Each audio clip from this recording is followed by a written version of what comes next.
Welcome everyone to our Astro Yoga chat. Let's bring our palms together. We're happy to be back. As you press your palms together, lengthen through the crown of your head and drop your hips and close your eyes, gazing into your eyebrow center. Let's start to take an inhale through the nose and then a very slow exhale out through the nose. 2 more times together. Inhale and exhale. And then one more time, breathe in and breathe out. Relax the hands back down onto your thighs. Slowly open up your eyes and welcome back to our Astro Yoga chat. I am Kate. I'm Natalie. Hi. Oh, we're back. We're back. And we're actually in eclipse season now. So today, as we're recording this, we just had a lunar eclipse in Libra. And in 2 weeks, we'll have a new moon that's also an eclipse. Actually, one of the great American eclipses again, affecting the USA. So we'll see what's going on. Yeah, and eclipse time is always, like some people say it's like fate train time. So it's time of changes. Um, Lunar eclipses maybe might be a little bit weaker, but solar eclipses, they can initiate changes for the next 6 to 12 months even. So yeah, interesting. Yeah, I've been sharing the last week in class, like not to be afraid of change, because as we're all hearing about eclipse season, a lot what we're hearing about is changes and transformation. Big changes are coming.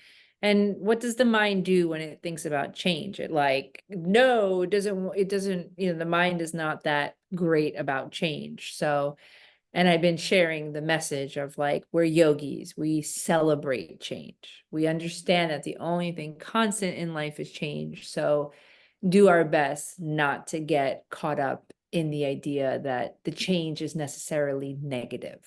I heard something very interesting about the changes of eclipses. So it's like that the soul, before you incarnate, set like certain marks, and those are the eclipses, and those are reminders of where you actually belong. So they only redirect you if you got off your path, because they're like, showing you the way. So if you get redirected, I mean, of course it's going to be change. So if like a job ends or a relationship ends or whatever might happen, it's not a bad thing. In the end, it's a good thing, because like you're meant to be someplace else doing something else, and like maybe the universe has a better plan for you than your small ego self. So That's beautiful. I love that. I love that. So it's not even just be afraid, do not be afraid. It's like, hey, if a change does happen, maybe it's meant to happen to put you back on your path. That's cool. I'm, yeah.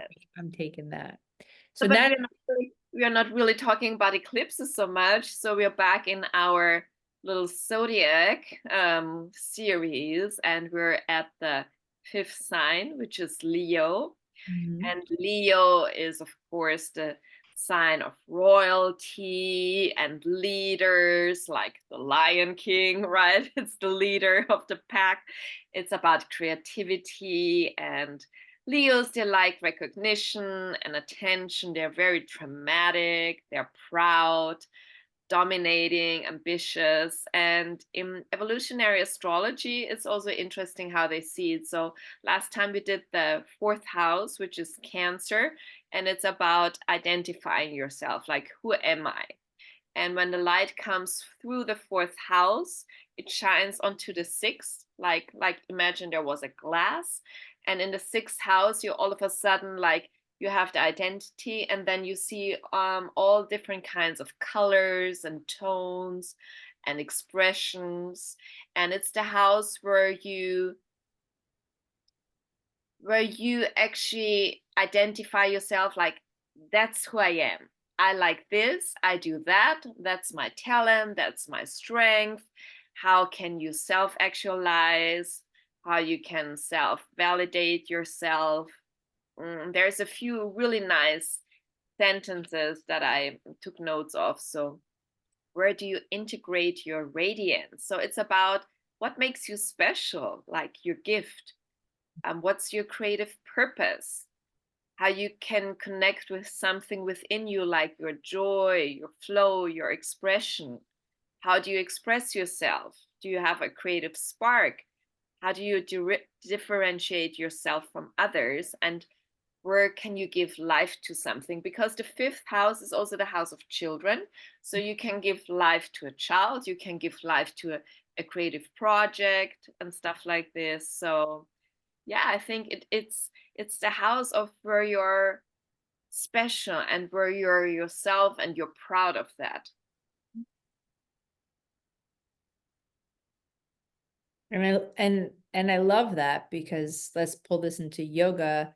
Like when you dive deeper into the yoga practice, you're working with inner awareness of your true self.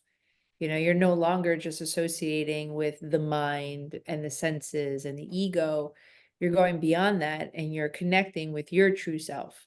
So that way, that, in order for you to follow your path, you got to connect with yourself. In order for you to know what kind of strengths that you can give out into the world and be of service, you have to connect with yourself. You have to believe in them, because, this life is quite challenging, and someone might come over and try to push you down. But if you know this is your strength, it's like, this is what I have to offer. This is what I have to give. This is my purpose. So doesn't matter if you try to knock me down. This is what I'm doing.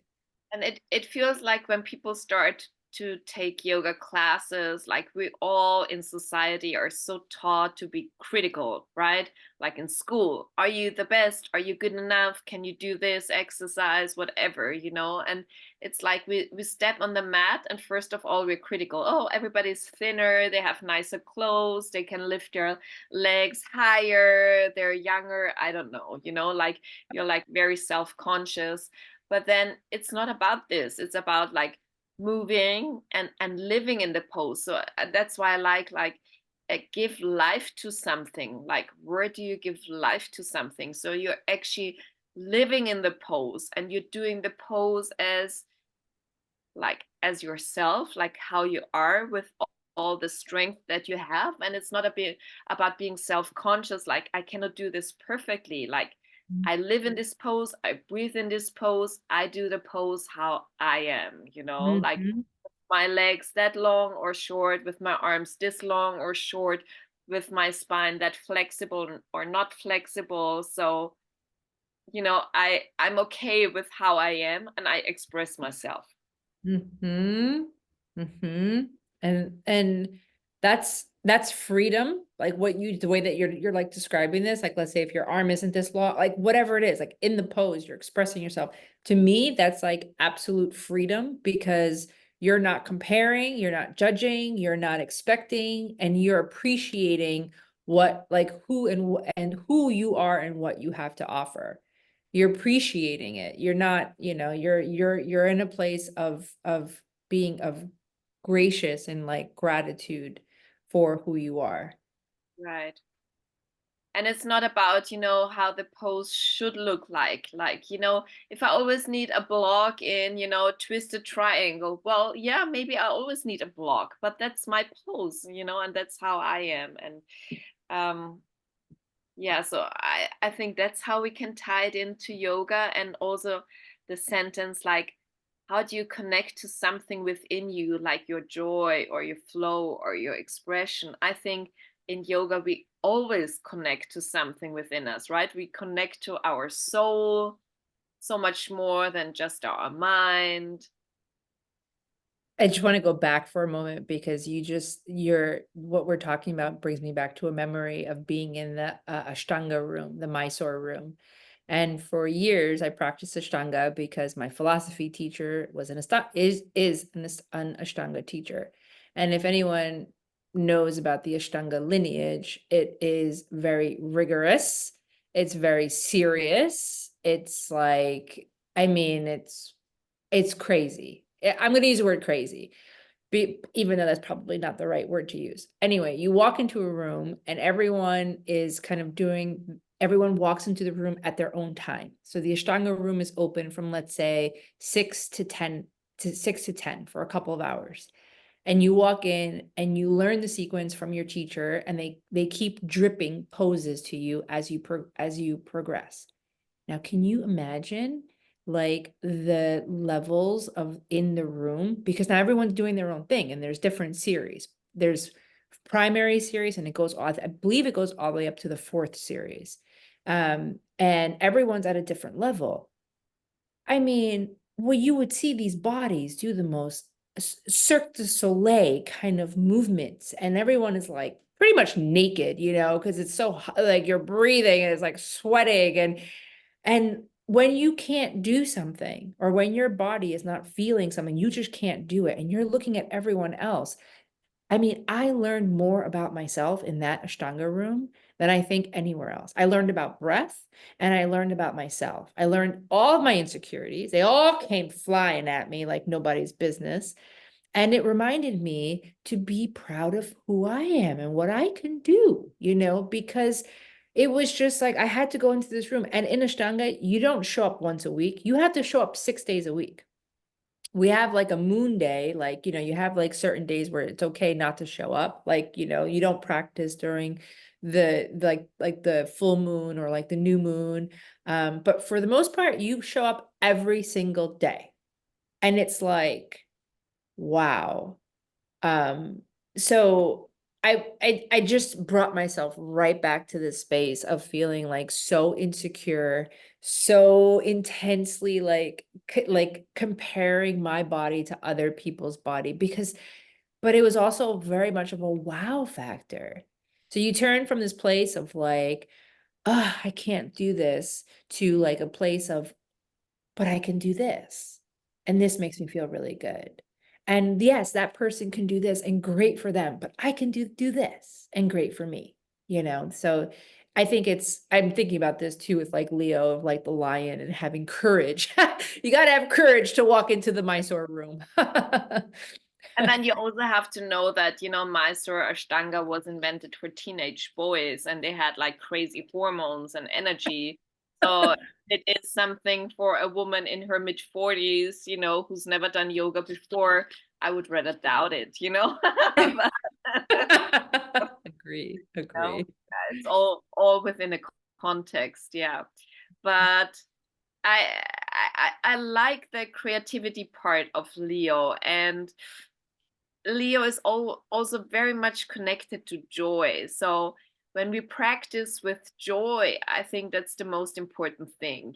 We don't practice like forcing ourselves, or we have to, or oh, this is painful or difficult. No, it's like we come back to yoga class because it's fun and it feels good. And the fifth house, like in Western astrology, we also say it's the house of fun.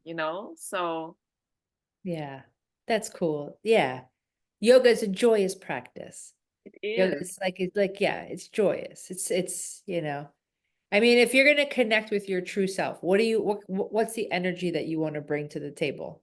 You want to bring a bunch of seriousness and or do you want to bring like fun and joy and just like excitement and shine and radiance and And it's the beauty? house of children too. So children are playful and they like to move their bodies and experiment and do fun things. So like also when you teach yoga, like sometimes it can be very tough and like you want to make them sweat or have a good workout, but sometimes it's just about exploring your body. Lift this arm, lift this leg, hold a block, whatever. It's like, oh, my body can do this. So I think it's a lot about fun and joy too. And people come back when they enjoy themselves. I think in this world we do not enjoy ourselves enough. It's true. So It's true. It's yes, and creativity always flows. Like I mean, I've danced, I've written books and screenplays, and as an actress, creativity flows when you have fun and when you're relaxed. So true. there's never creativity when you're stressed out or you have negative thoughts, because creativity is something very playful, so you have to be in the mood, like, I want to experiment, I'm excited. So, that's how I think the practice should also be. I agree. I agree. You know? Yeah, to your point, and this is something for us to remember and take away. Your creativity, if you are stressed out and you are like gripping and holding and just like white knuckling, like, oh my God, oh my God, oh my God. What is flowing? Nothing is flowing. Like, so relax. Take a meditation class, take a yoga nidra class, take something that will help you to loosen up, Yeah. loosen that grip in the mind. Maybe you need like restorative yoga or yin yoga first to reduce the stress, and then find the joy again and the flow and the easiness of things. Yeah. There was a good homework question that you had for us. Yes, the sentence I like so much here. Where do you integrate your radiance? Like your radiance, isn't that beautiful? It's like that's Leo, the king, like there's a light about it, being on stage. That's why they are dramatic. So what's your talent? What's your gift? Like how do you integrate that in your life, not just your life, like into the world, right? Like where do you integrate your specialness? That's a beautiful homework question. Yes.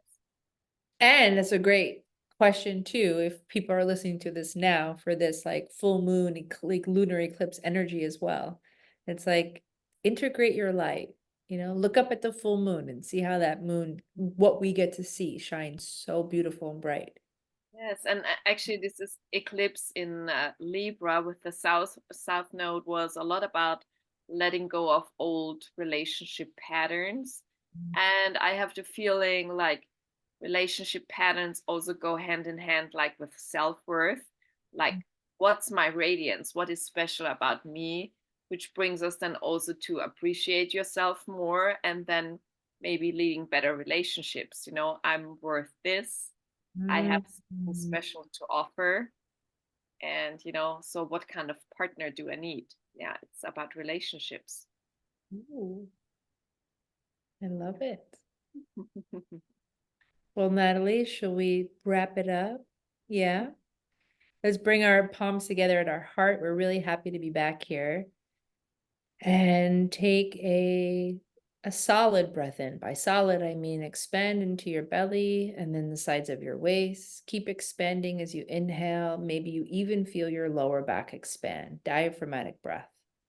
And exhale completely. And then we'll do that again. Inhale, expand into the lower belly, sides of the waist, to the lower back, and exhale completely. You can bow your head towards the beauty of your heart. Then lift up the head, release the hands, and open up your eyes. And thank you so much for being here. Namaste.